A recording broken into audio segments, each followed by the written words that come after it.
ఇక నెక్స్ట్ చూసుకున్నట్లయితే Adobe premier ప్రోకి సంబంధించినటువంటి ఇన్ఫర్మేషన్ అంటే బేసిక్ ఇన్ఫర్మేషన్ అంతా కూడా మనం కంప్లీట్గా తెలుసుకుంటూనే వస్తున్నాం. ఏంటి ఈ కెరీర్ని, వీడియో ఎడిటింగ్ కెరీర్ని ఎందుకు చూస్ చేసుకోవాలనేటువంటి విషయం తెలుసుకున్నాం. అలాగే ఈ కెరీర్లోకి మనం రావాలి అంటే క్వాలిఫికేషన్ ఎలా ఉండాలి, ఎలాంటి స్కిల్స్ నేర్చుకోవాలి అనేటువంటి విషయాలు తెలుసుకున్నాం. అలాగే ఎడిటింగ్ కోసం ఎలాంటి సాఫ్ట్వేర్ వాడతాం అనేటువంటి సాఫ్ట్వేర్ను కూడా మనం పరిచయం చేసుకోవడం జరిగింది. అంతేకాదు ఎడిటింగ్ నేర్చుకున్న తర్వాత ఎలాంటి హైరింగ్ ఆపర్చునిటీస్ ఉంటాయనేటువంటి విషయాల గురించి కూడా మనం తెలుసుకోవడం జరిగింది. సో ఇదంతా తెలుసుకున్నాక ఫైనల్గా మనం తెలుసుకోవాల్సింది ఏంటి అంటే అడోబ్ ప్రీమియర్ ప్రో యొక్క ఇంట్రడక్షన్. సో ఈ ఇంట్రడక్షన్ అంతా కూడా నేను థియరీగా చెప్పవచ్చు, కాకపోతే ఇలా థియరీగా నేను చెప్తూ ఉంటే మీకు ఎక్కడ కూడా అర్థం కాదు. కాబట్టి నేను సాఫ్ట్వేర్ ఓపెన్ చేసి జస్ట్ బేసిక్గా మీకు రఫ్గా ఒక ఐడియా కోసం, అంటే మీకు సాఫ్ట్వేర్ చూడగానే కన్ఫ్యూజన్ కాకుండా క్లారిటీ ఉండడం కోసం ఇక్కడ ప్రాజెక్ట్ ప్యానల్ అంటే ఏంటి, టైమ్ లైన్ అంటే ఏంటి, సోర్స్ మానిటర్ అంటే ఏంటి, ప్రోగ్రామ్ మానిటర్ అంటే ఏంటి, టూల్స్ ప్యానల్ అంటే ఏంటి, ఇంపోర్ట్ నుంచి ఎక్స్పోర్ట్ వరకు, ఇలా వీటన్నింటి గురించి నేను బేసిక్గా టచ్ చేసి బేసిక్గా మీకు ఎక్స్ప్లెయిన్ చేస్తాను. సో ఈ విషయాన్ని మీరు గమనించండి. జస్ట్ రఫ్గా చెప్తాను, ఇన్డెప్త్గా మనం వీడియో ఎడిటింగ్ క్లాసులలో మనం కంప్లీట్గా నేర్చుకుందాం. గమనించండి. సో ఇక్కడ నేను వీడియో ఎడిటింగ్ సాఫ్ట్వేర్ అనేది ఓపెన్ చేయడం జరుగుతుంది. సో వీడియో ఎడిటింగ్ సాఫ్ట్వేర్ అంటే అడోబ్ ప్రీమియర్ ప్రో ఓపెన్ చేయగానే మనకి ఇలా ఇంటర్ఫేస్ అనేది ఒకటి రావడం జరుగుతుంది. ఇలా వచ్చినటువంటి ఇంటర్ఫేస్లో ఇక్కడ మనకు రెండు ఆప్షన్స్ కనిపిస్తాయి. మొదటిగా చూసుకున్నట్లయితే న్యూ ప్రాజెక్ట్ అనేటువంటి ఆప్షన్, రెండవది ఓపెన్ ప్రాజెక్ట్ అనేటువంటి ఆప్షన్. సో ముందుగా ఇక్కడ న్యూ ప్రాజెక్ట్ గురించి చూసుకున్నట్లయితే మనం ఏదైనా ఒక క్లయింట్ దగ్గర నుంచి ఏదైనా మనం ఒక వర్క్ స్టార్ట్ చేస్తున్నాము అంటే దాన్ని న్యూ ప్రాజెక్ట్ కింద కన్సిడర్ చేస్తాము. న్యూ ప్రాజెక్ట్ని ఓపెన్ చేస్తే అక్కడ మనకు ప్రాజెక్ట్ నేమ్ అనేది అడుగుతుంది. సో ప్రాజెక్ట్ నేమ్ ఏంటంటే మనం నెంబర్ ఆఫ్ ప్రాజెక్ట్స్ మీద వర్క్ చేస్తాం కాబట్టి మనం స్పెసిఫిక్గా ఏ ప్రాజెక్ట్ మీద వర్క్ చేస్తున్నామో ఆ ప్రాజెక్ట్కి మనం ఒక స్పెసిఫిక్గా నేమ్ అనేది పెట్టుకుంటే మనకు ఎలాంటి కన్ఫ్యూజన్ లేకుండా ఉండడం కోసం అక్కడ మనం ప్రాజెక్ట్ నేమ్ అనేది పెట్టుకోవాల్సి వస్తుంది. ప్రాజెక్ట్ నేమ్ మనం పెట్టుకోగానే కింద బ్రౌజర్ అడుగుతుంది. సో ఈ బ్రౌజర్ ఏంటంటే ఈ ప్రాజెక్ట్ని ఎక్కడ సేవ్ చేయాలని అడుగుతుంది. సో మనకు డి డ్రైవ్లో కానీ ఈ డ్రైవ్లో కానీ ఎక్కడ మనకు పాసిబుల్ ఉంటే అక్కడ సేవ్ చేసుకోవచ్చు. సేవ్ చేసుకొని ఓకే బటన్ క్లిక్ చేయగానే మనకు ప్రీమియర్ ప్రో ఇంటర్ఫేస్ అనేది ఓపెన్ కావడం జరుగుతుంది. సో న్యూ ప్రాజెక్ట్ అనేది ఓపెన్ కావడం జరుగుతుంది. సో ఇది న్యూ ప్రాజెక్ట్కి సంబంధించినటువంటి ఇన్ఫర్మేషన్. ఇక ఓపెన్ ప్రాజెక్ట్ అంటే రెండవది చూసుకున్నట్లయితే ఓపెన్ ప్రాజెక్ట్ అంటే ఏంటంటే ఇంతకుముందుకు చేసినటువంటి ప్రాజెక్ట్ని ఇక్కడ నుంచి మనం మళ్ళీ ఈ ఓపెన్ ప్రాజెక్ట్ ద్వారా మనం ఓపెన్ చేసుకోవచ్చు. అంటే ఇదివరకు చేసుకున్నటువంటి ప్రాజెక్ట్ని ఓపెన్ ప్రాజెక్ట్ ద్వారా మనం ఓపెన్ చేసుకునేటువంటి వెసులుబాటు ఉంది. సో న్యూ ప్రాజెక్ట్కి ఓపెన్ ప్రాజెక్ట్కి తేడా ఏంటంటే కొత్తగా స్టార్ట్ చేసేటువంటి ప్రాజెక్ట్ని మనం న్యూ ప్రాజెక్ట్ అంటున్నాం. ఇదివరకు చేసినటువంటి ప్రాజెక్ట్ని ఇక్కడ మనం ఓపెన్ ప్రాజెక్ట్ కింద కన్సిడర్ చేస్తున్నాం. మీకు ఈ రెండింటికి వ్యత్యాసం అనేది అర్థమైందని నేను అనుకుంటున్నాను. ఇక నేను న్యూ ప్రాజెక్ట్ ఓపెన్ చేస్తున్నాను, న్యూ ప్రాజెక్ట్ తీసుకుంటున్నాను. నేను చెప్పిన విధంగా న్యూ ప్రాజెక్ట్ తీసుకుంటే ఇక్కడ మీకు నేమ్ అనేది అడగడం జరుగుతుంది. సో ఇక్కడ నేమ్ ఇచ్చాక ఇక్కడ బ్రౌజర్ ఎక్కడ సేవ్ చేసుకోవాలనేది ఫోల్డర్ సెలెక్ట్ చేసుకొని ఇక్కడ ఓకే క్లిక్ చేయగానే మనకు అడోబ్ ప్రీమియర్ ప్రో ఇంటర్ఫేస్ అనేది ఇక్కడ ఓపెన్ కావడం జరుగుతుంది. సో ఇదంతా కూడా మనకు ఎంటీగా ఉంటుంది, చూడడానికి కొంచెం గజిబిజిగా ఉంటుంది. సో మీరు ఎందుకంటే ఫస్ట్ టైం చూస్తున్నారు కాబట్టి మీకు కొంచెం కన్ఫ్యూజన్గానే ఉంటుంది. అందుకనే నేను థియరీలో చెప్తే మీకు అర్థం కాదనే ఉద్దేశంతోనే ఇక్కడ ఈ ప్రాజెక్ట్ ఓపెన్ చేసి మీకు ఇంటర్ఫేస్లోనే మీకు ప్రతిదీ చూపిస్తూ ఎక్స్ప్లెయిన్ చేస్తాను రఫ్గా. సో అందుకనే ఇంటర్ఫేస్ అనేది ఓపెన్ చేయడం జరిగింది. ఇక్కడ మనం ఒక ఫైల్ని ఇంపోర్ట్ చేసుకోవాలి అంటే ప్రాజెక్ట్ ప్యానెల్లో మనం ఇంపోర్ట్ చేసుకోవాల్సి ఉంటుంది. సో ఇక్కడ నేను ఈ ప్రాజెక్ట్ ప్యానెల్లో డబుల్ క్లిక్ ఇస్తున్నాను. లేదు అంటే Ctrl+I క్లిక్ చేసినా కూడా షార్ట్ కట్ మనం ఇంపోర్ట్ చేసుకునేటువంటి ఫైల్ ఫోల్డర్ కూడా ఓపెన్ అవుతుంది. సో నేను డబుల్ క్లిక్ ఇస్తున్నాను. సో ఇక్కడ డబుల్ క్లిక్ ఇచ్చి నేను ప్రాజెక్ట్ ప్యానెల్లో మనకు ఒక ఫైల్ని నేను ఇంపోర్ట్ చేసుకున్నాను. ఇలా ప్రాజెక్ట్ ప్యానెల్లో ఇంపోర్ట్ చేసుకున్నటువంటి ఈ క్లిప్ పైన నేను డబుల్ క్లిక్ చేస్తున్నాను. సో ఇలా డబుల్ క్లిక్ చేయగానే మనకి ఇక్కడ కనిపిస్తున్నటువంటి మానిటర్ని మనం సోర్స్ మానిటర్ అంటాం. సో ఇక్కడ మనకు కనిపిస్తున్నటువంటి మానిటర్ని సోర్స్ మానిటర్ అంటాం. సోర్స్ మానిటర్ యొక్క స్పెషాలిటీ ఏంటంటే మనం ఇక్కడ తీసుకున్నటువంటి రా ఫుటేజ్ అంతా కూడా మనకి ఇక్కడ కనిపిస్తూ ఉంటుంది. సో ఇక్కడ నుంచి మనకు ఇప్పుడు ఒక 10 నిమిషాల ఫుటేజ్ ఉంది అనుకోండి, ఒక 5 నిమిషాల వరకే మనకు కావాల్సింది ఫుటేజ్. సో ఇలా ఇన్ అండ్ అవుట్ పెట్టుకొని, అంటే ఫస్ట్ మినిట్ నుంచి 5 మినిట్స్ వరకు మనకు ఫుటేజ్ అవసరం ఉంది. సో ఆ ఫుటేజ్ వరకే మనం తీసుకోవాలి. ఇలా మనం సెలెక్ట్ చేసుకోవడానికి మనకు సోర్స్ మానిటర్ అనేది ఎంతగానో ఉపయోగపడుతుంది. సో ఇలా మనం సోర్స్ మానిటర్ నుంచి మనకి ఎక్కడి నుంచి ఎక్కడికి కావాలి, ఫస్ట్ మినిట్ నుంచి 5 మినిట్స్ వరకు. అంటే ఫస్ట్ మినిట్ వచ్చి స్టార్టింగ్ పాయింట్, 5th మినిట్ వచ్చి ఎండింగ్ పాయింట్. అంటే దీన్ని మనం ఇన్ అండ్ అవుట్గా మనం తీసుకుంటాం. ఇన్ అంటే ఐ ప్రెస్ చేయాలి, ఎండింగ్ పాయింట్ వచ్చేసి అవుట్ పాయింట్ గా ఓ ప్రెస్ చేయాలి. ఇలా ప్రెస్ చేస్తే మనకు ఫుటేజ్ లో ఎంతవరకు కావాలో అంతవరకే మనకి ఇక్కడ సెలెక్ట్ కావడం జరుగుతుంది. సో ఇలా సెలెక్ట్ అయినటువంటి క్లిప్ ని టైమ్ లైన్ ప్యానెల్లోకి అరేంజ్ చేసుకోవాలి. సో ఇలా అరేంజ్ చేసుకోవాలి అంటే ఇక్కడ కంట్రోల్ ఎన్ అని క్లిక్ చేస్తే మనకు ఒక న్యూ సీక్వెన్స్ అనేది రావడం జరుగుతుంది. సో ఈ న్యూ సీక్వెన్స్ అలాగే ఈ సెట్టింగ్స్ సంబంధించినటువంటి ఇన్ఫర్మేషన్ అంతా కూడా నేను ఫర్దర్ క్లాసెస్లో నేను చెప్తాను. సో ఇప్పుడు మీకు ఏంటంటే రఫ్గా చెప్తున్నాను. సో ఈ విషయాన్ని అర్థం చేసుకోండి. ఇక్కడ న్యూ సీక్వెన్స్ అనేది కూడా మనం ప్రాజెక్ట్ నేమ్, ఒక నేమ్ అనేది ఇచ్చుకోండి. మనం ఏ దానిపైన వర్క్ చేస్తున్నాము, ఒక వెడ్డింగ్ వీడియో పైన వర్క్ చేస్తున్నామా, షార్ట్ ఫిల్మ్ మీద వర్క్ చేస్తున్నామా, కార్పొరేట్ వీడియో మీద వర్క్ చేస్తున్నామా అనే విషయాన్ని మనకి ఒక నేమ్ అనేది ఇచ్చి ఇక్కడ ఓకే వేస్తే మనకి ఇక్కడ ఒక సీక్వెన్స్ అనేది క్రియేట్ అవుతుంది. దీన్నే మనం టైమ్ లైన్ ప్యానెల్ అని కూడా అంటాము. సో ఈ టైమ్ లైన్ ప్యానెల్లోకి మనం ఇందాక ప్రాజెక్ట్ ప్యానెల్లో ఇంపోర్ట్ చేసుకున్నటువంటి క్లిప్ని మనం ఇక్కడ సోర్స్ మానిటర్లో సెలెక్ట్ చేసి పెట్టుకున్నాం. మనకు ఫుటేజ్ ఎక్కడి నుంచి కావాలో ఇక్కడికి ఫుటేజ్ని ఇన్ పాయింట్ అవుట్ పాయింట్ పెట్టుకొని సెలెక్ట్ చేసి పెట్టుకున్నాం. ఇలా సెలెక్ట్ చేసి పెట్టుకున్నటువంటి ఈ క్లిప్ని డ్రాగ్ అండ్ డ్రాప్ చేసి తీసుకోవాలి. ఇంకొక విషయం గుర్తుంచుకోవాల్సింది ఏంటంటే ఇక్కడ మనకు వీడియో పాయింట్, ఇది క్లిప్ కాబట్టి ఆడియో పాయింట్ అనేది ఇక్కడ డిజబుల్ అయింది. సో ఓన్లీ వీడియో పాయింట్ మాత్రమే మనకి ఇక్కడ చూపించడం జరుగుతుంది. ఇది ఒకవేళ వీడియో అయితే కనుక, దీనికి ఆడియో ఉంటే కనుక ఇక్కడ ఆడియో పాయింట్ కూడా ఎనేబుల్ అవుతుంది. ఆడియో కావాలంటే ఇక్కడ ఓన్లీ ఆడియో మీద క్లిక్ చేసి డ్రాగ్ అండ్ డ్రాప్ చేస్తే ఆడియో వస్తుంది. ఇక్కడ వీడియో మీద క్లిక్ చేసి డ్రాగ్ అండ్ డ్రాప్ చేస్తే వీడియో వస్తుంది.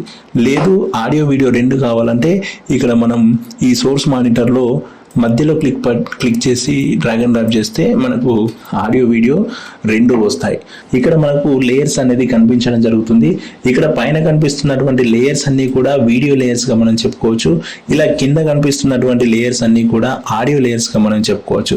సో ఇక్కడ V1, V2, V3 అనేటి అన్ని కూడా video layers, A1, A2, A3 అనేటివన్నీ కూడా ఆడియో లేయర్స్. ఇక్కడ కావాలంటే మనం లేయర్స్ ని కూడా మనం ఎక్స్ట్రాగా ఇంపోర్ట్ చేసుకోవచ్చు, ఇంకా పెంచుకోవచ్చు. ఆడియో లేయర్స్ కూడా మనం ఇక్కడ పెంచుకోవచ్చు. టైమ్ లైన్ ప్యానెల్లో డ్రాగ్ అండ్ డ్రాప్ చేసుకున్నటువంటి క్లిప్ మనకి ఇక్కడ ప్రోగ్రామ్ మానిటర్ లో మనకి ఇక్కడ కనిపిస్తుంది. కాబట్టి ప్రోగ్రామ్ మానిటర్ లో కనిపిస్తున్నటువంటి ఈ క్లిప్ ని మనం ఏమంటున్నాము అంటే ఫైనల్ అవుట్పుట్ ప్రివ్యూగా మనం చెప్పుకోవచ్చు. ఎందుకంటే ప్రాజెక్ట్ ప్యానెల్లో ఇంపోర్ట్ చేసుకున్నటువంటి రా ఫుటేజ్ ని మనం సోర్స్ మానిటర్లో మనకు ఎక్కడి నుంచి ఎక్కడికి కావాలో మనకు అవసరమైనంత ఫుటేజ్ మాత్రమే ఇన్ అండ్ అవుట్ పాయింట్ పెట్టుకొని సెలెక్ట్ చేసుకొని టైమ్ లైన్ ప్యానెల్లోకి డ్రాగ్ అండ్ డ్రాప్ చేసుకున్నామంటే అది ఫైనల్ క్లిప్ అనమాట. సో ఈ ఫైనల్ క్లిప్ మనకు ప్రోగ్రామ్ మానిటర్లో ఫైనల్ అవుట్పుట్ గా ప్రివ్యూగా చూపిస్తుంది. సో ఇక్కడ టూల్స్ ప్యానెల్లో ఉన్నటువంటి టూల్స్ ద్వారా మనం ఇక్కడ ఉన్నటువంటి క్లిప్స్ ని పర్ఫెక్ట్ గా మనం ఎడిటింగ్ చేసుకొని వాటికి కావాల్సినటువంటి ట్రాన్సిషన్స్, ఎఫెక్ట్స్, అలాగే audio, colour collection, sound effects అన్నీ కూడా యాడ్ చేసి ఫైనల్ గా ప్రొఫెషనల్ వీడియోని క్రియేట్ చేసి ఒక యాడ్ కానీ లేదంటే ఒక ఇంటర్వ్యూ కానీ మనం తీసుకున్న ఒక వెడ్డింగ్ షూట్ కానీ ఏ ప్రాజెక్ట్ అయితే తీసుకుంటున్నామో ఆ ప్రాజెక్ట్ ని కంప్లీట్ గా అన్నీ కూడా పిన్ టు పిన్ చెక్ చేసుకొని పర్ఫెక్ట్ గా రఫ్ కట్ చేసి ఫైనల్ కట్ చేసిన తర్వాత 1-2 సార్లు మళ్ళీ ప్రివ్యూ చెక్ చేసుకొని మనం చేసుకున్నటువంటి ప్రాజెక్ట్ ని ఈ ఇన్ అండ్ అవుట్ పెట్టుకోవాలి. సో మనం ఒక ప్రాజెక్ట్ ని ఒక హాఫ్ అన్ అవర్ మనం చేసామంటే starting point ending point, starting point ని ఇన్ పాయింట్ అంటాము, ఎండింగ్ పాయింట్ ని అవుట్ పాయింట్ అంటాము. ఇలా ఇన్ అండ్ అవుట్ పాయింట్ మనం సెలెక్ట్ చేసుకొని ఇప్పుడు ఎక్స్పోర్ట్ ప్రాసెస్ అనేది చేయాలి. సో ఎక్స్పోర్ట్ ప్రాసెస్ అనేది ఎలా ఉంటుందంటే మనం సెలెక్ట్ చేసుకున్నటువంటి ప్రాజెక్ట్ ని ఇన్ అండ్ అవుట్ పెట్టుకున్న తర్వాత షార్ట్ కట్ కి Ctrl+M క్లిక్ చేస్తే మనకు ఎక్స్పోర్ట్ సెట్టింగ్స్ డైలాగ్ బాక్స్ అనేది రావడం జరుగుతుంది. లేదంటే ఫైల్ మెనూలో ఎక్స్పోర్ట్ ఆప్షన్ లో మీడియా అని ఉంటుంది, అక్కడ కూడా క్లిక్ చేసినా కూడా మనకు ఎక్స్పోర్ట్ సెట్టింగ్స్ అనేది రావడం జరుగుతుంది. సో ఎక్స్పోర్ట్ అంటే ఏంటి అంటే ఎక్స్పోర్ట్ చేయడము అంటే ఒక మనం తీసుకున్నటువంటి నెంబర్ ఆఫ్ క్లిప్స్ ని ఒక ప్రాజెక్ట్ రూపంలో మనం రఫ్ కట్ చేసి ఫైనల్ కట్ చేసి ఒక ఫైనల్ గా ఆ ప్రాజెక్ట్ అంతా కూడా ఒక వీడియో రూపంలో కన్వర్ట్ చేసి ఇవ్వడాన్ని ఇక్కడ మనం ఎక్స్పోర్ట్ అంటాం. ఎడిటింగ్ భాషలో ఎక్స్పోర్ట్ అంటాం. సో ఇంపోర్ట్ అంటే ప్రాజెక్ట్ లో క్లిప్స్ ని ఇంపోర్ట్ చేసుకోవడం, అలాగే ఎక్స్పోర్ట్ అంటే ఇలా ఇంపోర్ట్ చేసుకున్నటువంటి ఫైల్స్ అన్ని కూడా ఒక ప్రాజెక్ట్ రూపంలో మనం కంప్లీట్ గా ఎడిటింగ్ చేసినాక ఆ క్లిప్స్ అన్నింటినీ కూడా క్లమ్స్ చేసి ఒక వీడియో రూపంలో మనం సేవ్ చేయడాన్ని ఇక్కడ మనం ఎక్స్పోర్ట్ అనడం జరుగుతుంది. సో ఇలా అరేంజ్ చేసుకున్నటువంటి ప్రాజెక్ట్ ని కంప్లీట్ గా క్రాస్ చెక్ చేసుకొని ప్రాజెక్ట్ ని ఇన్ అండ్ అవుట్ పెట్టుకొని ఎక్స్పోర్ట్ చేసుకుంటే ఇక్కడ మనకు ఒక వీడియో రూపంలో మనకు ఈ ఫైల్ అంతా కూడా వీడియో రూపంలో ఇక్కడ కన్వర్ట్ అవ్వడం జరుగుతుంది. సో ఇలా కన్వర్ట్ అయినటువంటి వీడియోసే మనం ఈరోజు చూస్తున్నటువంటి రీల్స్, అలాగే సినిమా, అలాగే యాడ్స్, అలాగే ఇలా చెప్పుకుంటూ పోతే మనం చూస్తున్నటువంటి ప్రతి వీడియో కూడా ఎడిటింగ్ సాఫ్ట్వేర్ లో డివైడ్ గా ఉన్నటువంటి క్లిప్స్ అన్నింటినీ కూడా ఒక దగ్గర ఇంపోర్ట్ చేసుకొని వాటికి సౌండ్ ఎఫెక్ట్స్, అలాగే కలర్ కలెక్షన్ ఇలా అన్ని కూడా యాడ్ చేసి ఒక వీడియో రూపంలో మనం తయారు చేసి అవుట్పుట్ ఇవ్వడాన్ని ఇక్కడ మనం ఎక్స్పోర్ట్ అన్నాము.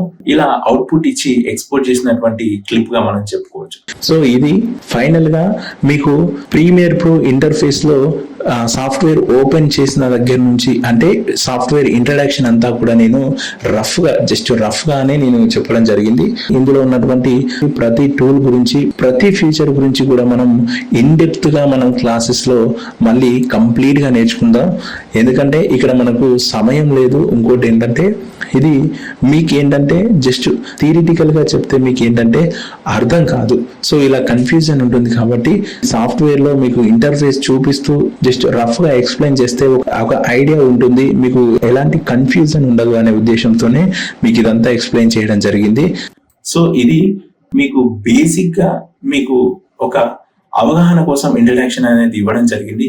కంప్లీట్ ఇన్ఫర్మేషన్ అంతా కూడా మీరు కోర్స్ పర్చేస్ చేశాక మీకు ఇన్ డెప్త్ గా, అంటే జీరో నాలెడ్జ్ నుంచి అడ్వాన్స్డ్ వరకు ఇలాంటి ప్రాక్టికల్ ఎక్స్పీరియన్స్ తోనే మీకు ప్రాజెక్ట్స్ అనేది చేయించడం జరుగుతుంది. అలాగే మీకు ప్రతిదీ కూడా మీరు వర్క్ ప్లేస్ లో ఎలాంటి వర్క్స్ అయితే ఉంటాయో, ఎలాంటి వర్క్ ప్రాసెస్ ఉంటుందో ఆ ప్రాసెస్ లోనే మీకు కూడా ఇక్కడ క్లాసెస్ చెప్పడం జరుగుతుంది. అంతేకాదు మీకు ప్రాక్టీస్ చేయించడం జరుగుతుంది. సో నేనేం చెప్తాను అంటే కన్క్లూజన్ లో మనం ఒక ప్రొఫెషనల్ ఎడిటర్గా రెడీ అయ్యి ఒక ప్రొఫెషనల్ క్వాలిటీ వీడియోస్ని రెడీ చేసేటువంటి స్థాయిలో మనం ఉంటే ఎలాంటి ప్లాట్ఫామ్లోనైనా ఒక ఎడిటర్ ఎన్రోల్ అయ్యేటువంటి అవకాశాలు చాలా ఉన్నాయి, హైరింగ్ అయ్యేటువంటి అవకాశాలు చాలా ఉన్నాయని చెప్తాను.